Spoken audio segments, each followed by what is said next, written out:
ప్రభువున మనందరికీ వందనాలండి. ముందుగా ఈ అవకాశం ఇచ్చిన దేవునికి, సంఘ కాపరికి, సంఘానికి కూడా అందరికీ ప్రభువున మన వందనాలు తెలియజేస్తున్నాను. యేసు ప్రభు వారు సిలువలో పలికిన 7 మాటల్లో నాకు ఇచ్చిన మాట 6వ మాట. ఇందాక అమ్మగారు చెప్పినట్టు ఇక్కడ 2 విషయాలు మనం గమనించవచ్చు. మొదట 3 మాటలు కనుక మనం చూస్తే ఆయన చుట్టూ ఉన్న జన సమూహాన్ని ఉద్దేశించి మాట్లాడుతున్నట్టుగా మనం చూస్తున్నాం. మిగిలిన 4 మాటలు కూడా తన తండ్రితో మాట్లాడుతున్నట్టు మనం లేఖనాల్లో చూస్తున్నాం. యోహాను సువార్త 19వ అధ్యాయం 30వ వచనం. యేసు ఆ చిరక పుచ్చుకొని సమాప్తమైనదని చెప్పి, చాలమ్మా. బైబిల్లో 4 సువార్తలు ఉన్నప్పటికీ కూడా యోహాను సువార్తలో పర్టికులర్గా ఈ మాటను మనం చూస్తాం, సమాప్తమైనది అని. It is finished. ఆయన ఏమేమి సమాప్తం చేశాడని కనుక మనం ఆలోచన చేస్తే, యోహాను సువార్త 17వ అధ్యాయం 4వ వచనంలో కనుక చూస్తే, చేయుటకు నీవు నాకు ఇచ్చిన పనిని నేను సంపూర్ణంగా నెరవేర్చి భూమి మీద నిన్ను మహిమపరిచితిని. తన తండ్రి తనకు ఏ పనినైతే అప్పచెప్పాడో అది సంపూర్తిగా ఆయన సమాప్తం చేసి మహిమపరిచినట్టుగా మనం ఇక్కడ చూస్తున్నాం. ఇంకేం సమాప్తం చేశాడని కనుక ఆలోచన చేస్తే, ఆదికాండము 2వ అధ్యాయం 1వ వచనంలో చూస్తే, ఆకాశమును భూమియు వాటిలోనున్న సమస్త సమూహమును సంపూర్తి చేయబడెను. సృష్టి మొత్తాన్ని ఆయన 6 రోజుల్లో చేశాడు. సృష్టిని చేసినట్టు మనం చూస్తున్నాం. ఆయన సంపూర్తిగా చేసినట్టు మనం ఇక్కడ చూస్తున్నాం. ఇంకేమేమి సంపూర్తి చేశాడయ్యా అని ఆలోచన చేస్తే, రోమా 8వ అధ్యాయం 3వ వచనంలో కనుక చూస్తే, ఎట్లనగా ధర్మశాస్త్రమును దేనిని చేయజాలకపోయిననో దానిని చేశాడంట. ధర్మశాస్త్రాన్ని కొట్టివేయడానికి ప్రభు ఈ లోకంలోకి రాలేదు, కానీ ధర్మశాస్త్రంలో ఉన్న మాటలు నెరవేర్చడానికి ఆయన ఈ లోకానికి వచ్చినట్టు మనం చూస్తున్నాం. మన పాపపు శిక్ష అంతయు కూడా ఆయన భరించి సిలువలో తను మన కొరకు ప్రాణత్యాగం చేసి మనల్ని సజీవులుగా ఉంచి ఆయన మనల్ని సంపూర్ణంగా చేసినట్టు మనం ఇక్కడ చూస్తున్నాం. మన శిక్ష అంతటిని కూడా ఆయన కంప్లీట్ చేసినట్టు మనం చూస్తున్నాం. లేఖనాలు సెలవిస్తున్నాయి, క్రీస్తు యేసునందున వారికి ఏ శిక్షా విధియు లేదు అని రుజువు చేశాడు. ఎందుకంటే ఆయన మనల్ని ప్రేమించాడు. ఆయన ప్రేమించినట్టు ఇంకెవ్వరు కూడా ప్రేమించలేరు. అయ్యగారు స్టార్టింగ్లో చెప్పారు ఒక తండ్రి కూతురు గురించి. ఆ బాక్స్ ఇచ్చినప్పుడు అది ఎలా ఉందంట, ఎంటీగా ఉంది. తన తండ్రికి ఏ గిఫ్ట్ ఇచ్చినా కానీ దానికి అసలు ఏది కూడా వెలకట్టలేనట్టు అంత గిఫ్ట్ అన్నమాట ప్రేమ అనేది. ఆయన మనల్ని ఎంతో ప్రేమించాడు కాబట్టి ఆయన వెలకట్టలేని బహుమానాన్ని, ఆయన ప్రాణత్యాగాన్ని మనకు సిలువలో చేశాడు. ఆ బాక్స్ ఎంటీ కాదు, అలాగే ఈ సిలువ కూడా ఎంటీ కాదు. ఆయన మన కొరకు సిలువలో బలి అయిన విధానం. ఎందుకంటే సిలువ చెప్తుంది కదా, నశించే వారికి వెర్రితనంగా, రక్షింపబడుచున్న వారికి దేవుని శక్తి అయి ఉన్నదని చెప్పేస్తానని లేఖనాలు చూస్తున్నాం. ఎందుకంటే ఆయన మన కొరకు చనిపోవడం ద్వారా సృష్టికర్త అయిన దేవుడు నీ కొరకు నా కొరకు మనందరి కొరకు చనిపోవడం ద్వారా ఆయన ప్రేమ వెల్లడి చేస్తున్నట్టు మనం ఇక్కడ చూస్తున్నాం. ఇంకేం సమాప్తం చేశాడు? సమాప్తం అంటే చిన్న మాట కాదండి. అది ఆయన చెప్తున్నాడు. ఇప్పుడు ఏదైనా ఒక పని మనకు అప్పచెప్పారనుకోండి, స్టార్టింగ్లో చాలా యాక్టివ్గా చేస్తాం, కొంచెంసేపటికి నీరసించిపోతాం, పూర్తి చివరికి వచ్చేలకి ఇంకా డీలా పడిపోతాం. అందుకే ప్రభు అంటున్నాడు, కార్యారంభం కంటే కార్యాంతం చాలా గొప్పది అని చెప్పేస్తానని. ఆయన చేస్తున్నది కేక్ ఏంటంటే బిగ్గరగా చెప్తున్నాడు, విజయోత్సాహంతో చెప్తున్నాడు, తండ్రి నీవు నాకు ఇచ్చిన పనిని నేను సంపూర్ణంగా నెరవేర్చాను. నీవు నాకు ఏదైతే బాధ్యతనిచ్చావో, చేయటానికి నీవు నాకు ఏ పనినైతే అప్పచెప్పావో దాన్ని నేను సంపూర్ణంగా నెరవేర్చాను, సమాప్తం చేశాడని ఆయన్ని మహిమపరుచుతున్నట్టుగా మనం ఇక్కడ చూస్తున్నాం. దేవుడు ఇంకా రోమా 10:4 కనుక చూస్తే, విశ్వసించు ప్రతి వానికి నీతి కలుగుటకై క్రీస్తు ధర్మశాస్త్రమునకు సమాప్తమై ఉన్నాడు.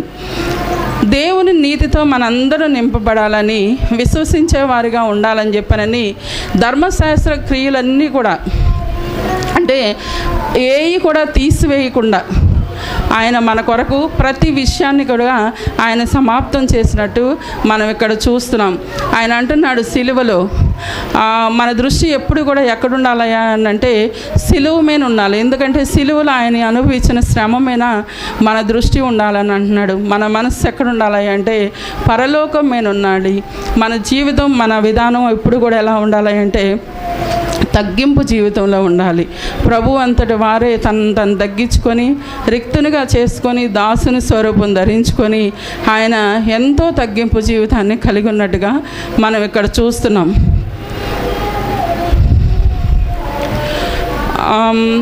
ఒక చిన్న ఎగ్జాంపుల్ అండి. ఒక ఊరిలో అంటే తగ్గింపు జీవితం ఆయన తన రక్తం ద్వారా మన పాపానికి ఎలా విమోచన ఇచ్చాడు అని చెప్పేసానని ఆలోచనగా చేస్తే ఒక ప్రాంతంలో 2 బిడ్డలు ఉంటారు. ఉంటే ఒక పాపకి హెల్త్ ఇష్యూ వస్తుంది. హెల్త్ ఇష్యూ వచ్చిన తర్వాత ఆ పాపకి ఎంత వైద్యం చేస్తున్నప్పటికీ కూడా తగ్గకపోతే అప్పుడు వైద్యులు చెప్తారు, అయ్యా దీనికి కావలసిన కొన్ని యాంటీబయాటిక్స్ ఎక్కించాలంటే అది కేవలం నీ కొడుకు శరీరంలో మాత్రమే ఉన్నాయి అని చెప్పేసానని చెప్తాడు అన్నమాట. ఎందుకంటే గతంలో నీ బిడ్డకు కూడా అలాంటి ప్రాబ్లమే వచ్చింది, ఆ బ్లడ్ నుంచి తీస్తేనే నీకు ఈ కుమార్తెకి బాగవుతుంది అని చెప్పేసానని చెప్తాడు. చెప్పినప్పుడు అప్పుడు అంటే మనకి లాస్ట్ టైం కోవిడ్ అప్పుడు కూడా కోవిడ్ వచ్చి తగ్గిన వారి ప్లేట్లెట్స్ చాలా బాగా పనిచేసినాయి. వాళ్ళ బ్లడ్ని కొంతమందికి డొనేట్ చేస్తున్న వాళ్ళకు చాలా హెల్తీగా ఉన్నారు. అలాగే ఎప్పుడైతే ఆ బిడ్డల శరీరంలో ఉన్న బ్లడ్ ఇస్తారో నీ బిడ్డకి నయం అవుతుంది అని చెప్పినప్పుడు వెంటనే ఆ కుమారుని దగ్గరకు వెళ్తారు. వెళ్ళేసి మీ సిస్టర్ అంటే నీకు ఇష్టమేనా అంటే ఎస్, నేను మా చెల్లి అంటే నాకు చాలా ఇష్టం అని చెప్పేసి అని చెప్తాడు. చెప్పినప్పుడు అట్టయితే మీ చెల్లి కొరకు కొంత బ్లడ్ ఇవ్వాలి, ఇస్తావా అని అంటే ఆ బాబు వయసు చాలా చిన్నది అయినప్పటికి కూడా వెంటనే అంటాడు ఇస్తాను అని అంటాడు. ఎప్పుడైతే ఆ బాబు బ్లడ్ తీసేసి ఆ పాప శరీరంలోకి ఎక్కిస్తారో ఆ పాప నయమైనట్టు మనం అంటే పాపకు నయం అవుతుంది అన్నమాట. అంటే ప్రభువు తన రక్తము ద్వారా మనందరినీ కడిగి పరిశుద్ధులుగా చేశాడు. ఎందుకంటే ఆయన రక్తం పవిత్రమైనది, నిష్కళంకమైనది. పవిత్రమైన రక్తం ద్వారా మనందరి పాపాలు కూడా పరిశుద్ధపరచబడినాయి. విలాప వాక్యములు 4:22 చూస్తే ఇంక ఆయన ఏమి సమాప్తం చేశాడంటే ఆయన మన పాపాల నుంచి విముక్తి చేసి ఆయన అంటున్నాడు, సియోను కుమారి నీ దోష శిక్ష సమాప్తమైనను, ఇక మీదట ఆయన మరెన్నడూ కూడా నిన్ను చెరలోనికి కొనిపోడు అని అంటున్నాడు. అంటే ఎప్పుడైతే ఆయన మనల్ని పరిశుద్ధులుగా చేశాడో ఇక ఏ చెరలోకి అంటే ఏ పాపంలోకి ఏ దుష్టకరమైన ఆలోచనలు మనం చేయకుండా దేవునిలో జీవించాలని దేవుడు ఆశపడుచున్నాడు. ఇక్కడ మనం 2 విషయాలు గమనించవచ్చు. సిలువ ద్వారా ఆయన తన ప్రేమను వెల్లడి చేస్తున్నాడు, తన రక్తము ద్వారా మన పాపానికి విమోచన కలుగజేస్తున్నాడు, మనందరి పాపాలు సమాప్తం చేసినట్టుగా మనం చూస్తున్నాం. ఎందుకంటే దేవుడు ఎంతో ప్రేమమూర్తి, మనల్ని ఎంతో ప్రేమించాడు కాబట్టి మన పాపాలన్నీ ఆయన భరించి మన దోషాలన్నీ ఆయన సహించి మనకు రక్షణ ఇచ్చినట్టుగా మనం చూస్తున్నాం. విజయోత్సాహంతో ఆయన చెప్తున్నాడు, అయ్యా నీవు నాకు ఇచ్చిన పనిని నేను కంప్లీట్ చేశాను. సిలువలో చూస్తున్నాం, అబ్బాయి చూపిస్తున్నాడు మనం చేసిన పాపాలకి మన చేతులు ఏ అయితే పాపాలు చేసినాయో వాటి కోసమే అంటే నీ పాపం కోసం ఆయన సిలువలో మేకులు కొట్టారు. మన కాళ్ళు నడిచిన తప్పుడు నడతల కోసం కేవలం ఆయన కాళ్ళకి మేకులు వేశారు. మనం చేసిన పాప దాహం తీర్చడానికి ఆయన శిరస్సుకి ముళ్ళ కిరీటం వచ్చింది. ఇవన్నీ మనకు తెలుసు. ఇప్పుడు ముందున్న 6 మాట్లాడారు. అయినప్పటికీ కూడా ఇది వ్యక్తిగత జీవితం. ఆయన అంటున్నాడు కదా, మనం పరలోక సంబంధాలు అని చెప్పనని. మన పౌరసత్వం ఎక్కడుండాలంట? పరలోకంలో ఉండాలి. దాని కొరకు అది ఎవరికి వారికి సంబంధించింది. అందుకు ప్రతి ఒక్కళ్ళు కూడా ఎదుటి వారిని చూపించే కంటే కూడా మనల్ని మనం ప్రతిరోజు సరి చేసుకుంటూ మన ప్రవర్తన సరి చేసుకుంటూ ప్రతి ఒక్కరూ మన కుటుంబాలను కట్టుకోవాలి. కానీ మనం అందరం ఎలా ఉంటున్నాం? యోహాను 3:16 దేవుడు లోకమును ఎంతో ప్రేమించను, అది మాత్రమే తెలుస్తాం. కానీ తప్పుగా ఎవరు అనుకోవద్దు. ఎందుకంటే యోహాను 3:16 అనగానే ఒక పాస్టర్ గారు వాక్యం చెప్తా ఉన్నారంట. యోహాను 3:16 అందరికీ తెలిసే ఉండొచ్చు బహుశా. యోహాను 3:16 అంటున్నాడంట, పక్కన్న ఆయన వచ్చాడంట, ఏంది ఇన్నిసార్లు చెప్పావు నా గురించేనని. ఏందంటే ఆయన పేరు యోహాను, ఆయనకు 3 భార్యలు, 16 మంది పిల్లలు. మరి మనం ఎలా ఉన్నాం? యోహాను 3:16 లాగా ఉన్నామా? బైబిల్లో చెప్పిన యోహాను 3:16 లాగా ఉన్నామా? ఆయన మనల్ని ఎంతో ప్రేమించాడు. మనం ఒకరికొకరు ప్రేమ కలిగి నడుచుకోవాలి, మన కుటుంబాలను ప్రేమించాలి. ఇంకా అనేక మందిని హైగారు లాస్ట్ టైం చెప్పారు, కనీసం మన జీవిత కాలంలో ఒక్కళ్ళనన్నా చర్చికి నడిపించామా? ఇది ఊరక చర్చిలో నింపబడతాం కాదండి, ఆత్మీయంగా. అంటే నశించకుండా ఎవరు కూడా రక్షింపబడటానికి ఒక్క ఆత్మనైనా మనం రక్షించామా లేదా? మన జీవితకాలంలో ఎలా వస్తుంది అది? ముందుగా మనం నడవాలి, మన ప్రవర్తన బాగుండాలి.